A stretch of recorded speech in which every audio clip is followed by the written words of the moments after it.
नमस्कार, जय हिंद। पिछले कुछ महीनों से पूरे देश में, पर्टिकुलरली नॉर्थ इंडिया में एक बहस छिड़ी हुई है कि प्राइवेट स्कूल्स में कौन सी किताबें लगनी चाहिए, एनसीईआरटी या non NCERT private publications.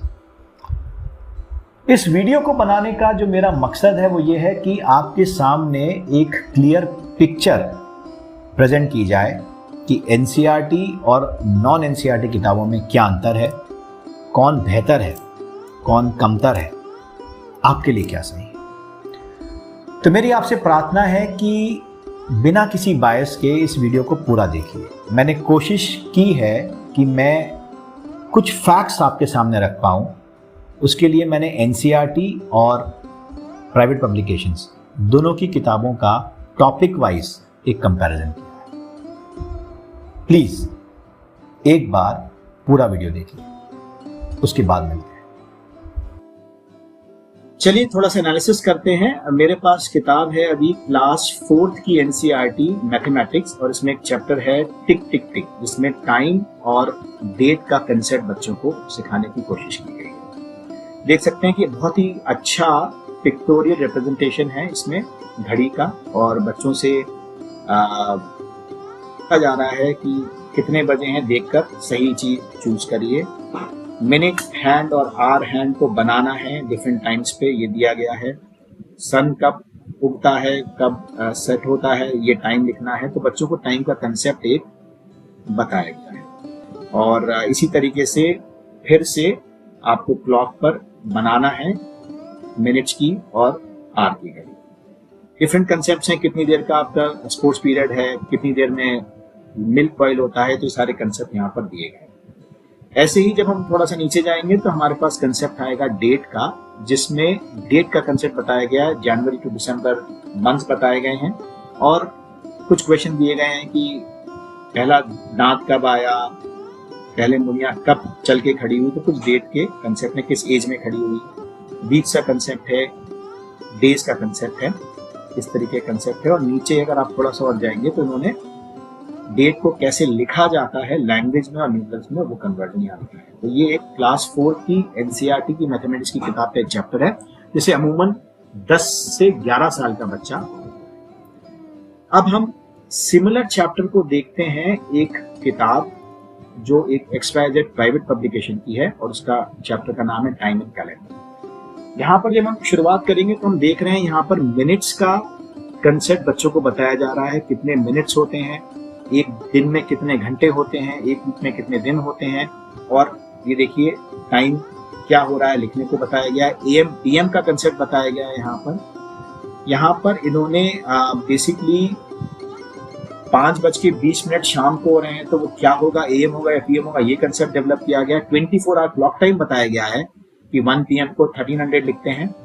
24 hour clock time और 12 आवर क्लॉक टाइम का एक एनालॉजी दी गई है कि इसको कैसे लिखा जाएगा, ये कंसेप्ट यहाँ बताया गया है। कन्वर्जन बताए गए हैं, और सेकंड्स में कन्वर्ट करना बताया गया है, मिनट्स को, आवर्स को, ये सारी बातें बताई गई हैं। ये कॉम्प्लेक्स कैलकुलेशंस यहाँ सिखाए गए हैं।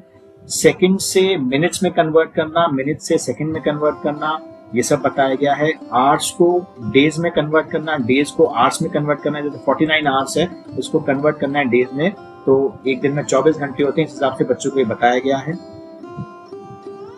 वो अलग अलग समय की 5 घंटे 30 मिनट और 6 घंटे 40 मिनट को ऐड करिए तो टोटल कितने घंटे हो जाएंगे, ये एडिशन बताया गया। तो बड़ा कॉम्प्लेक्स तरीके से इस चीज को सिखाया गया है। अब जब हम डेज पर जाते हैं तो उसमें डेज के कंसेप्ट भी बताए गए हैं कि एक 15 मई 2011 को एडमिट हुआ हॉस्पिटल में, 15 जून 2011 को डिस्चार्ज हुआ, तो कितने दिन वो वहां रहा। लीप ईयर का कंसेप्ट यहाँ लाया गया है, जिसमें लीप ईयर है, एक साल में कितने दिन होते हैं बताया गया है, कौन सा ईयर लीप है कौन सा नहीं है, 2 डेट्स के बीच में कितने दिन है ये बताया गया है। तो ये कंसेप्ट दिया गया है क्लास 4 की एक प्राइवेट पब्लिकेशन की किताब में, टाइम और डेट। सिमिलर चैप्टर हमने देखा एनसीईआरटी का, सिमिलर चैप्टर हम देख रहे हैं क्लास 4 की एक प्राइवेट पब्लिकेशन। दोनों में कितना अंतर है ये आप इस वीडियो को देखकर समझ सकते हैं। चलिए एक और टॉपिक उठाते हैं, हम उठाते हैं पेरीमीटर एंड एरिया, क्लास 6 का एक चैप्टर है एनसीईआरटी की किताब का जिसमें पेरीमीटर बताया गया है, पॉलीगॉन का कंसेप्ट दिया गया है। ये मैं आपको एक रन डाउन कर रहा हूँ जिसमें स्क्वायर, रेक्टेंगल, ट्राइंगल, इनका पेरीमीटर कैसे निकाला जाता है उसका एक का बताया गया है। और कुछ सवाल दिए गए हैं जिसमें एक ट्राइंगल की 2 साइड्स और पेरीमीटर बताया गया है तो उसका एक लेंथ निकालनी है। इस तरीके के सवाल थोड़े यहाँ दिए गए हैं। ये आप देख सकते हैं पेरीमीटर के सवाल क्लास 6 के, ये आप यहाँ थोड़े से देख सकते हैं। पॉलीगॉन का कंसेप्ट दिखा गया है। ये क्लास 6 जिसमें करीब 12 से 13 साल का बच्चा आता है। सिंपल सवाल दिए गए हैं, लेंथ इनटू ब्रेथ, एरिया का भी इसमें कंसेप्ट दिया गया है। अब एरिया आ रहा है तो कैसा एरिया निकाला जाएगा, ये कंसेप्ट हम क्लास 6 में पढ़ रहे हैं एनसीईआरटी की किताब में। ये आप देख लीजिए कि ये स्मॉल बॉल्स हैं, कितनी बॉल्स हैं, इस तरीके के सवाल इसमें दिए गए हैं। आपको सवाल तो ज़्यादा नहीं मिल रहे हैं इसमें, लेकिन एक्टिविटीज इसमें दी गई है कि बच्चे कैसे एक्टिविटी करेंगे। अब इनको एग्जाम में सवालों में कैसे दिया जाएगा ये थोड़ा सा सोचने की बात है। चलो अब हम एक बार नजर डालते हैं एक किताब जो एक प्राइवेट पब्लिकेशन की है, उसमें क्लास 4 की हम किताब उठा रहे हैं। ये मैंने आपको क्लास 6 की किताब बताई थी, मैं क्लास 4 की एक किताब उठा रहा हूँ जिसमें पेरीमीटर का कंसेप्ट बताया गया है, जो हम 6th में एनसीईआरटी की किताब में पढ़ रहे थे। वही सवाल पेरीमीटर ऑफ अ ट्राइंगल यहाँ क्लास 4 में आ रहा है, पेरीमीटर ऑफ अ रेक्टेंगल यहाँ क्लास 4 में आ रहा है। आप देख सकते हैं जो क्लास 4 में एक प्राइवेट पब्लिकेशन की किताब में पढ़ाया जा रहा है, वही चीज, उससे हल्की चीज, थोड़ी सी कम मुश्किल चीज क्लास 6 में इंट्रोड्यूस की गई है। तो जो बच्चा 4th में पढ़ सकता है उसको हम 6th में पढ़ा रहे हैं उस किताब में। आप सवाल देख लीजिए, इसमें पॉलीगॉन्स भी हैं, इसमें अलग अलग तरीके के फिगर्स भी हैं और सवाल भी हैं। ये है पेरीमीटर का एग्जाम्पल। Let's see area. ये भी एक एरिया एंड वॉल्यूम का कंसेप्ट है, क्लास 5 की एक XYZ पब्लिकेशन की किताब था। इसमें आप देख सकते हैं area of rectangle, area of square, ये सारी चीजें यहाँ दी गई हैं। ये फॉर्मुलेस दिए गए हैं इसके अंदर, ये सारे सवाल यहाँ पे सवाल दिए गए हैं, कैसे निकालना ये बताया गया है। इवन कॉस्ट भी निकाली गई है। सवाल दिया गया है कि अगर पर स्क्वायर फीट या स्क्वायर मीटर कॉस्ट किसी चीज की ये है तो एक चीज को पोतने में या फेंसिंग करने में कितना पैसा लगेगा, ये भी सवाल यहाँ दिए गए हैं। This is class 5 mathematics of a private publication and we have seen the similar concept mathematics class 6 NCERT. तो कंपैरिजन आपके सामने है, मुझे कुछ कहना नहीं है। वॉल्यूम का कंसेप्ट आ गया है यहाँ पर क्लास 5 के अंदर, एरिया एंड वॉल्यूम। वहां पर हम सिर्फ पेरीमीटर एंड एरिया पढ़ते। वॉल्यूम का कंसेप्ट क्लास 5 में इंट्रोड्यूस कर दिया गया है एक प्राइवेट पब्लिकेशन की किताब पे, जो NEP और NCF के अकॉर्डिंग भी शायद बनाई गई हो। एक छोटा सा एग्जांपल और लेता हूं।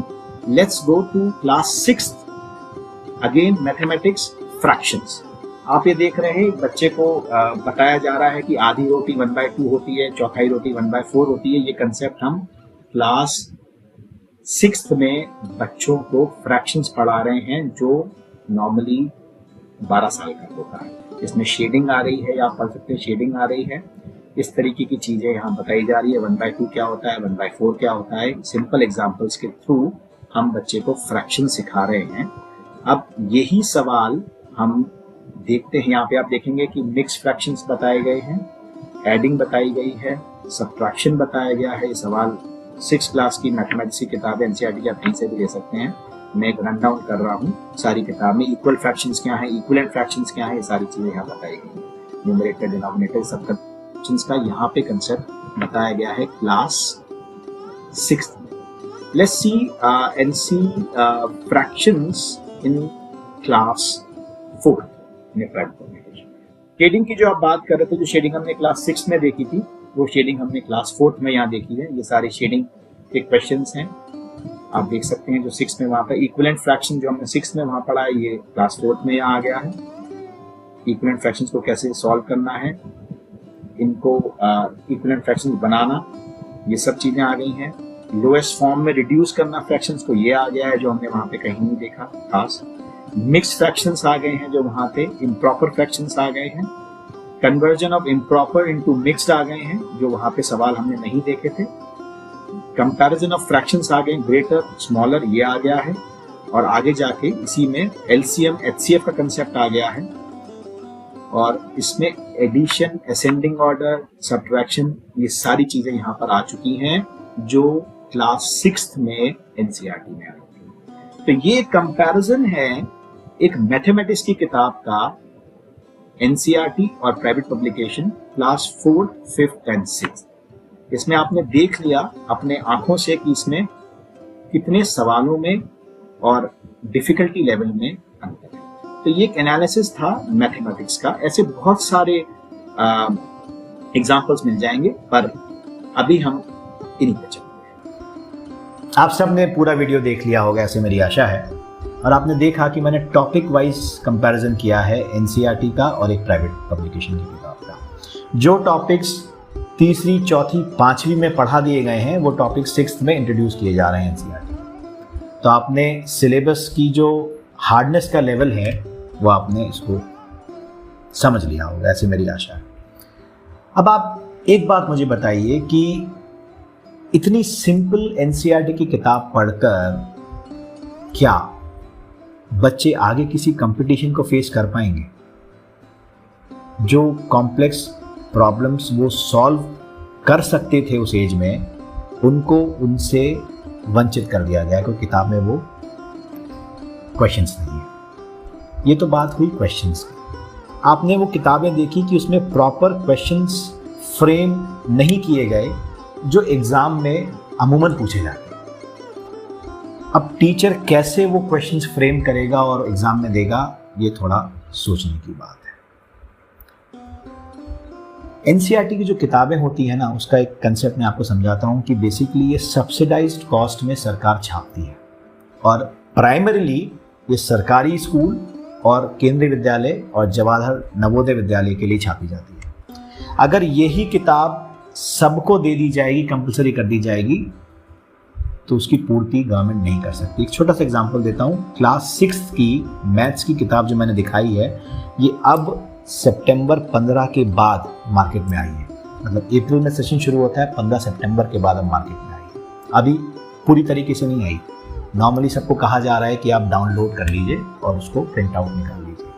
और वो किताब जो है करीब 150 से 200 पेजेस की है। अगर आप उसको ब्लैक एंड वाइट में भी डाउनलोड करते हैं और प्रिंट आउट निकालते हैं तो आप सोच सकते हैं कि इसकी कॉस्ट क्या होगी, और कलर्ड अगर आप निकालते हैं तो आप इमेजिन कर सकते हैं उसकी कॉस्ट क्या होगी। एक वीडियो मैंने एनसीईआरटी नॉन एनसीईआरटी का करीब 1-2 साल पहले बनाया था, तो कुछ लोगों ने मेरे पे क्वेश्चन किया था कि एनसीईआरटी की किताबें भले ही सिंपलर होती हों लेकिन एग्जाम्पलर्स आते हैं, बिल्कुल आते हैं। ये एक एग्जाम्पलर की किताब है क्लास 6 की मैथमेटिक्स की, जो अमूमन एनसीईआरटी की दुकानों पे अवेलेबल नहीं है, किसी दुकानों पे अवेलेबल नहीं, बड़ी मुश्किल से मिलती है। उसको भी आप डाउनलोड कर सकते हैं। इस किताब में 166 पन्ने हैं और 7th क्लास की किताब में करीब 250 से 300 पन्ने हैं। अगर आप इसको प्रिंट निकाल कर स्पायरल कराएंगे तो आप उसकी कॉस्ट सोच सकते हैं क्या होगी, ब्लैक एंड वाइट, और अगर कलर्ड कराएंगे तो आपको पता है इसमें क्या होगा। तो कॉस्ट की अगर हम बात करें तो ये कॉस्ट है एनसीईआरटी की। अमूमन आरोप लगते रहे हैं कि प्राइवेट पब्लिकेशंस की कमीशनखोरी चल रही है, स्कूल जानबूझ के लगाते हैं। मैं आपकी सारी बातें मानने को तैयार हूं, लेकिन जो कंटेंट में चेंज है, क्वालिटी ऑफ द बुक में चेंज है, उसका जवाब आप इस वीडियो को देखकर दे पाएंगे क्या? रही बात कमीशनखोरी की, तो मैं सरकार से सिर्फ एक ये इल्तिजा करना चाहता हूं कि आप एक मैक्सिमम सेलिंग प्राइस डिसाइड कर दीजिए कि कोई भी किताब का पर पेज कॉस्ट इससे ज़्यादा नहीं है। अगर आपकी 200 पेज की किताब है तो 1.5 रुपये पर पेज, 300 रुपये से ज़्यादा नहीं है। ये सरकार डिसाइड करे। लेकिन लेवल कम करके किताब दूसरी लगाने का मतलब क्या है? क्या आप अपने बच्चों को 6ठी में वो पढ़ाना चाहते हैं जो कायदे से दूसरी या तीसरी में पढ़ाया जाना चाहिए, जो अभी तक हम पढ़ाते आए हैं? क्या आप ऐसा चाहते हैं? मेरी एक मेरे अच्छे मित्र हैं, बड़े बुद्धिजीवी हैं, नाम मैं यहाँ नहीं लूँगा क्योंकि सरकारी नौकर हैं, उनसे मेरी कल बात हो रही थी। मैंने उनसे पूछा, गुरुजी ये बताइए कि एनसीईआरटी का मैं क्या करूँ? तो उन्होंने कहा, गुरु ये बात समझ लीजिए आप कि जो टॉप लेवल के बच्चे हैं ना, क्रीम जिसे कहते हैं, वो आज भी वहीं रहेंगे। जो बिल्कुल लोअर लेवल के बच्चे हैं, जो बिल्कुल नहीं पढ़ना चाहते, वो आज भी वहीं रहेंगे। लेकिन जो बच्चे एवरेज होते हैं, अबव एवरेज होते हैं, मिडिल क्लास के जो बच्चे होते हैं वो पढ़ने की इच्छा रखते हैं अगर हम उनको ढंग से पढ़ाएं। और एनसीईआरटी की किताबों में ये पॉसिबल नहीं है। और वो एक बहुत बड़े प्रतिष्ठित सरकारी स्कूल की प्रिंसिपल है, उससे ज़्यादा मुझे टेस्टिमनी नहीं चाहिए। तो हम लोग सिर्फ हंगामा मचाएं कि किताब महंगी है इसलिए नहीं लेनी है। महंगी सस्ती की बात यहाँ नहीं है, यहाँ है क्वालिटी की बात। क्या इन किताबों को पढ़कर नीट और जेईई जैसे कॉम्प्लेक्स एग्जाम पास कर पाएंगे बच्चे? क्या हमारा उद्देश्य इन बच्चों को सिर्फ छठी, सातवीं, आठवीं में फेल ना कर 80%, 90% सिंपलर क्वेश्चन दे दे के पास करने का है? क्या यही हमारी as a teacher moral responsibility की पास कर दिया जाए, बच्चे 10th पास कर जाएं अच्छे नंबरों से, भले कुछ आए या ना आए? क्योंकि कॉम्प्लेक्सिटी ऑफ द क्वेश्चंस बहुत कम कर दिया गया है, उनका जो लेवल है बहुत कम कर दिया गया है। तो हर बच्चा पास हो जाएगा, पर वो क्या पास हुआ बच्चा हमारे देश के लिए कुछ कर पाएगा? एट द एंड तो उसे कंपटीशन फाइट करनी है। अब होगा क्या कि स्कूल में अगर आप यही किताबें चलाएंगे जो सरकार कह रही है या कोई और कह रहा है, तो बच्चे ट्यूशन्स में जाएंगे, और ट्यूशन्स में कोई बंदिशें नहीं है, आप कोई भी किताब पढ़ा सकते हैं। ऑब्वियसली वहाँ पे अच्छी किताब पढ़ाई जाएगी क्योंकि हर ट्यूशन टीचर अच्छा होता है, मेहनत करता है बच्चों के साथ, तो वहाँ अच्छी किताब पढ़ाएगा। तो रिजल्ट्स कहाँ से आएंगे? ट्यूशन से। लोग क्या कहेंगे? ट्यूशन वाले ने पढ़ाया, आपने नहीं पढ़ाया। हमने इसलिए नहीं पढ़ाया क्योंकि हमें पढ़ाने नहीं दिया गया। अननेसेसरीली ट्यूशन का पैसा आप देंगे जो आप ना देते अगर वही सारे क्वेश्चंस, वही सारी प्रैक्टिसेस, वही सारे सवाल आपको स्कूल में करा दिया जाता। पर हंगामा तो हम कर ही रहे हैं। सोचने की जरूरत है, सोचिएगा जरूर। बहुत बहुत धन्यवाद मुझे सुनने के लिए। नमस्कार, जय।